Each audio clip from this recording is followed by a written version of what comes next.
For people who love cross-country skiing, this is poetry in motion. It's the human body functioning like a well-oiled machine, every move perfectly synchronized. Woo!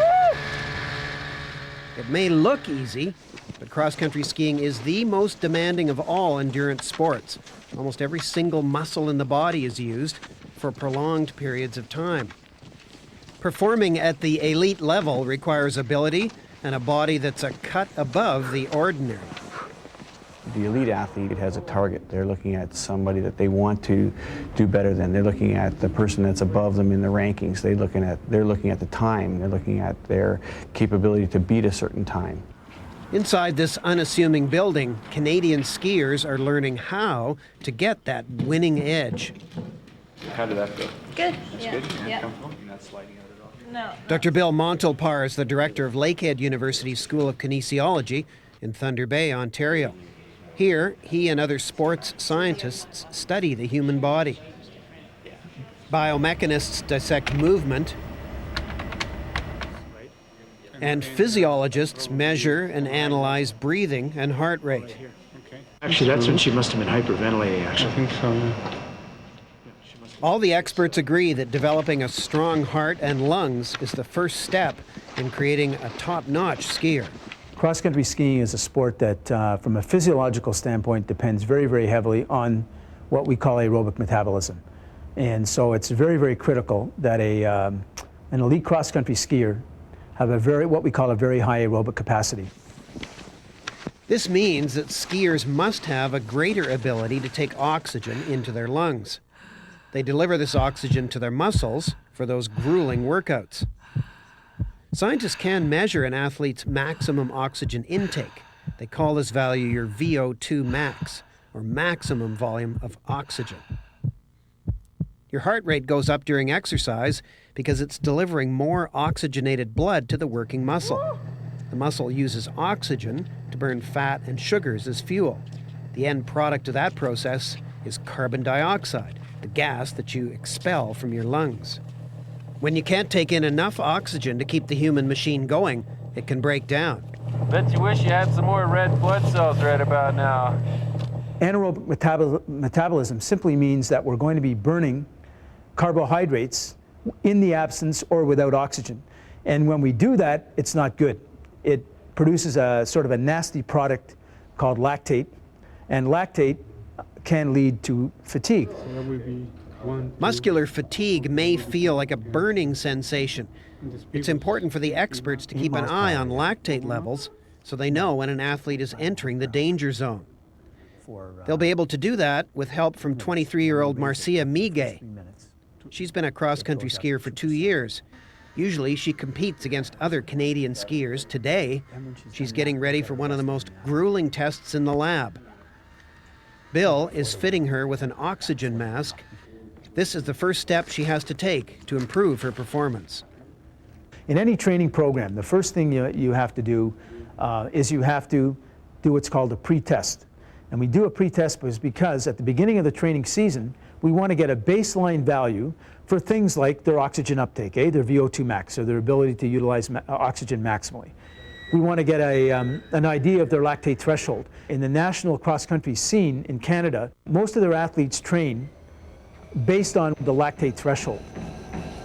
Lactate threshold is a benchmark for endurance. All athletes push themselves to get the highest values. Today, the scientists will push Marcia to her limit to see what she's capable of.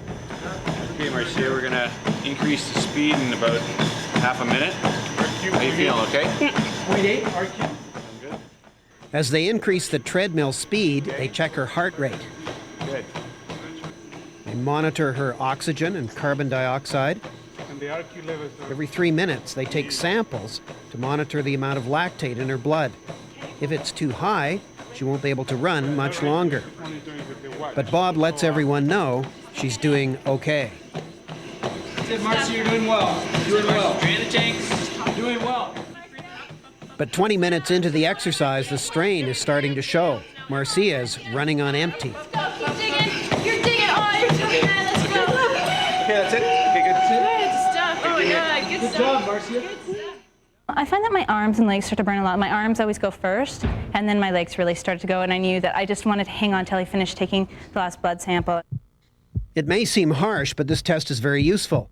Marcia was able to work aerobically for a long time without her lactate levels building up and making her tired. Her maximum oxygen intake was 61, a great value for a woman her age. It means Marcia was able to use 61 milliliters of oxygen for every kilogram of her body weight. But top cross-country skiers can score values of 70 or higher. With this new data, Marcia and her trainers can tell how much she must improve before she can compete with them. Training can push the boundaries and actually increase an athlete's lactate threshold and even boost the ability to take in oxygen and turn a good performer into a champion. If you were going to be thinking about going in the Indianapolis 500, you wouldn't enter a Volkswagen with sort of a small engine in the Indianapolis 500. You'd want to enter the Indianapolis Speedway car that has the nice big engine, can produce lots of power. Well, that's the same thing with basically the cross-country skier. We've got that cross-country skier that has that VO2 max, which is very high, and that's a big aerobic engine, and that's really like the Indianapolis 500 sort of car. You know, they're able to go at faster speeds for longer periods of time. An engine can make a car go, but the wheels must be aligned too. So the next step in improving performance is skiing technique. Stephen Mcilwaine, with help from his co-workers, is videotaping Marcia's every move. They record her posture, her balance, the way she glides on the skis, how she bends her knees. She'll ski back and forth until Stephen is satisfied. With the click of a mouse, Stephen can highlight all of Marcia's joints. A computer can then turn this video image into a three-dimensional figure.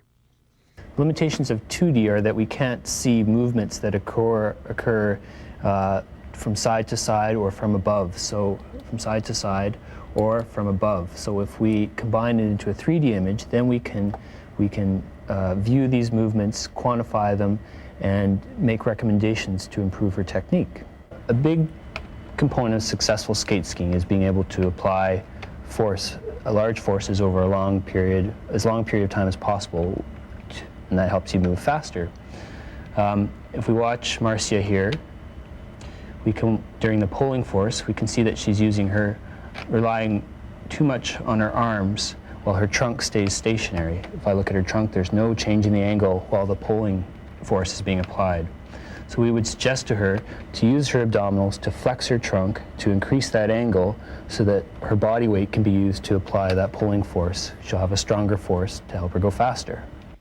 Simulations are great, but for sports scientists, the true test is in the field. After months of training and perfecting skiing techniques, the body should function more efficiently with increased aerobic strength. We expect that over time that we will identify a noticeable change in performance, a measurable change in performance, one that we could quantify, one that we could demonstrate statistically. Okay, what we're going to do here, Marcia, Bill is setting up the portable O2 analyzer, and what we're going to have you do is simply perform at a certain intensity a field test, and basically what we want to see here is how you've improved from the pre-test that we did. Okay, ready? Go! Some great skiers are born, others are made. Regardless, scientific tinkering can help the biological machine run a lot more smoothly.